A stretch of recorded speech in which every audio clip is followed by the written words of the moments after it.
Hey guys, so today's video is going to be a Halloween makeup tutorial. I feel so silly talking on the camera like this, but I was just about to shower and wash off this makeup and I totally forgot that I didn't film an intro. I even ripped off my lashes already. So yeah, basically I did a skull look, but I wanted to make it different from like the black and white skull that everyone does, and I wanted to throw in some color. You don't have to use these colors. You can totally use whatever colors you want, and basically you can just take that like average skull look and make it more original and unique to you. And it's a great idea if you are like not sure what to be, or you need something very last minute and all you really have is like makeup.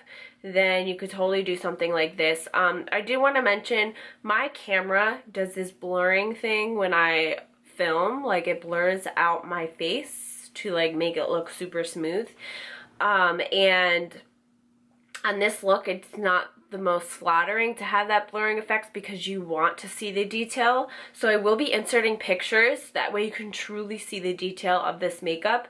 That's why it may look not as good right now as I'm filming, because it is blurring everything, kind of like just blurring everything together and into each other, which I don't like. But yeah, this is what I came up with. It's a great last minute Halloween idea, and like I said, you can totally substitute any of these colors. And yeah, I hope you guys enjoy and stay tuned for the tutorial. Okay guys, so the first thing I'm going to do is I'm going to cover up my lips with foundation. That way I just get rid of any of the pink coloring that's on my lips, and then I'm applying a generous amount of powder. That way when I go to apply the teeth, like I'm starting right now, they go on a little bit better and the color of my lips isn't getting in the way. So basically when you're drawing the teeth, you're going to want to use either a very fine tip eyeliner or a very fine haired brush. You want to use a brush that's going to allow you to be extremely precise. And what I'm using is a brow pomade because one, the color payoff is really good, and two, it's not going to transfer. Pomades usually set pretty quickly, so it's not going to move all over the place. And basically I'm just starting off like fatter at the bottom and then making it thinner as I go. The teeth don't need to be perfect because I'm making them more blown out and not so realistic for this look. This look is more creative and artistic, so they don't need to be perfect, like I said. And then there I was just shading the inside of my mouth, and now I'm going to go ahead and draw a few more teeth. And then I started painting them in with this gold color. I will list all the products down below, and if I can link them, I will. This is a very similar product to the Makeup Forever Flash palette, but it's basically like a knockoff that I got on Amazon, and I'm painting them gold. Also, I did go ahead and use a brown eyeshadow to blend out the harsh lines of the teeth, just to give a nice shading effect. So I'm making sure that the gold fades from dark to light. I don't want the gold to end harshly. I want it to kind of fade out. It almost looks like, I don't know, like a flame or something. It just kind of fizzles out.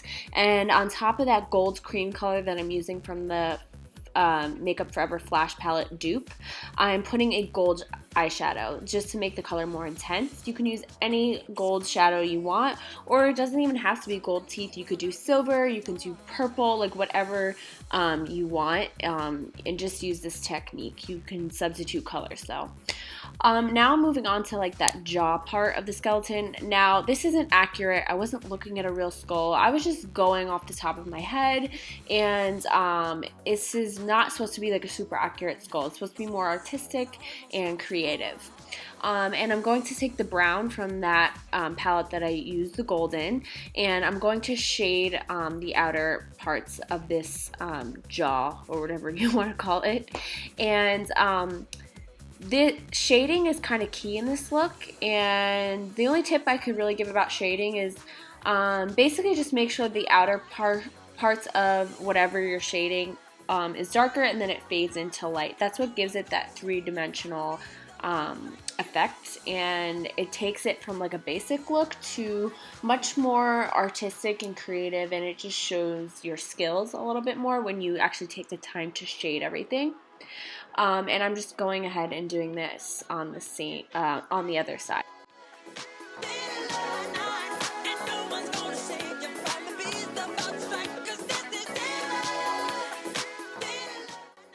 So now you're going to want to shade the very outer edges using a dark brown shadow. I'm using one from the Balm Cosmetics. It's from, I think it's called the Matte Nudes palette. I'm not totally sure, but it's the palette that I'm holding up throughout the video. I was using the mirror in it. You can see the corner of it. And yeah, basically I'm just shading the very outer corners and making them darker.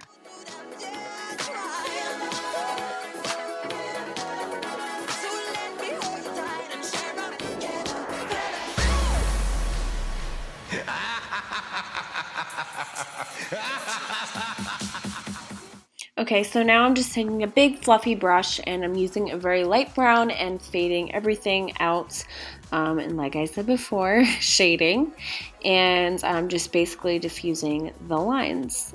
And now I'm going to start outlining that jaw area with a bright orange. I'm using the orange, the bright one from the 350 Morphe palette, and basically I'm just outlining. I decided to use orange. I thought it popped really nicely for this look, and I thought it popped really nicely on my skin, but you can use any color like you can for the teeth. And basically I'm just using that darker orange, and then I'm taking a brighter, more vibrant orange from the 35C palette from Morphe, and I'm blending it out and diffusing the lines again.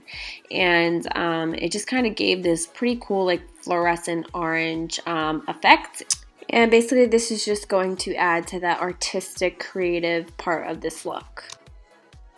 After diffusing that orange even more and really blowing it out, I'm just applying a highlighter in the lighter parts just to make them really pop. I'm using Nars Albatross, and I'm also applying a little bit on my chin. I just really like the effect the sheen of the highlighter gave, and then I'm going to apply it to the tops of my cheekbones. I'm applying it pretty generously because, you know, even skeletons need to have a glow and highlight.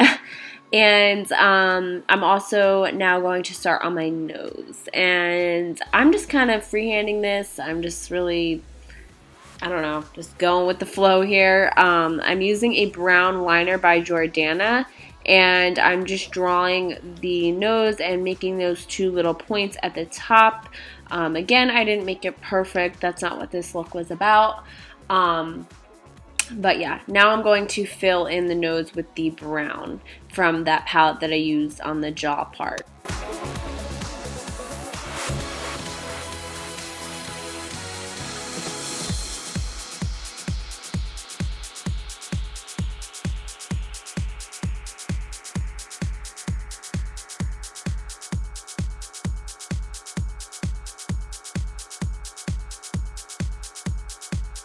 Once I filled it in with the brown, I'm then going to go in with a pencil brush and a black eyeshadow. I'm using the black eyeshadow from the 35C palette by Morphe. And again, I'm shading. I'm just shading the outer edges and making them a little bit darker. And I'm going to keep building up that black color and just kind of playing around with the shape. Then I took a brown shadow and I applied it kind of all over the nose to get rid of that shininess that I had going on. And again, just going back in with the black. Then I'm taking the highlighter that I used, the Nars one, and I'm applying it on the tip. I really like the effect that this gave. It just really took it from boring to kind of, I don't know, just a little bit more interesting, and it gave a really cool sheen over the darker colors. Now again, I'm shading the outer parts with the bright orange and just kind of like highlighting the more defined areas. I feel like that's what this orange is doing. It's just highlighting the details of the look. So now I'm adding those indentations that skulls have around the temples, and basically I'm just doing the same steps that I did for the jaw. I'm just going in with browns and then blacks to deepen it up, and then I will highlight the center with that Nars Albatross highlighter like I did before. Your body starts to shiver, for no mere mortal can resist the evil of the fire.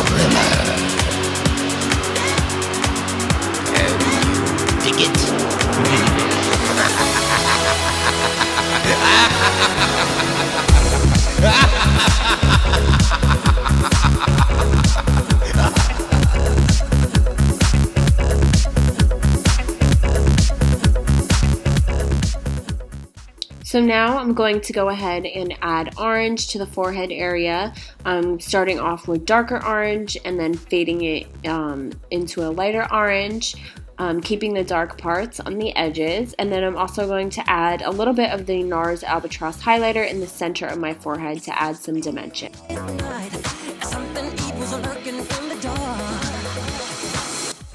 So moving on to eyes, I already did one, so I'm going to be showing you the other. I'm going to start off by creating a cut crease, and I'm going to be using the darker orange that I've been using throughout the whole tutorial by Morphe, and I'm going to basically map out my crease, and then I'm going to buff that out with a lighter orange and fade it, and then I'm just going to deepen it up. Then I'm going to be adding a gold pigment that I mixed with Inglot's Duraline, which is going to make it more intense and easy to work with. And I'm going to use this pigment to help clean up the cut crease area. And also I'm going to wing out that pigment to basically match the cut crease shape. Then I'm also going to be deepening up and just kind of like perfecting the cut crease area now that I have my lid color down, and just going back and forth and blending. You'll find when you do a cut crease you have to go back and redo steps a few times and re-add color and just reapply, because I've actually gotten in trouble for saying re-add on here. I know, ridiculous. But anyways, I'm going to be applying a Bare Minerals True Gold pigment, and that's just going to intensify the lid color, and I'm also going to pop that in the inner corners. Then I'm going to repeat all the orange shades on my lower lash line and really blend it out and just kind of blow it out. I really want it to be like a vibrant orange lower lash line.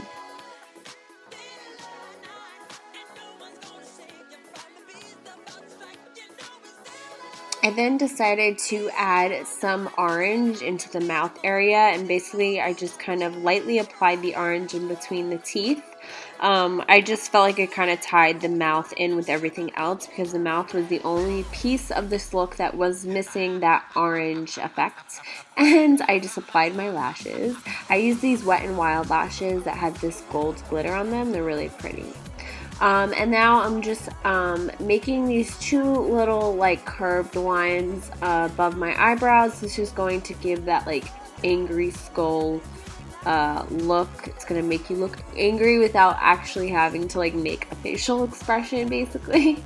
So I'm just using the orange shadows that I've been using throughout the whole look and basically just shading in these little curved lines.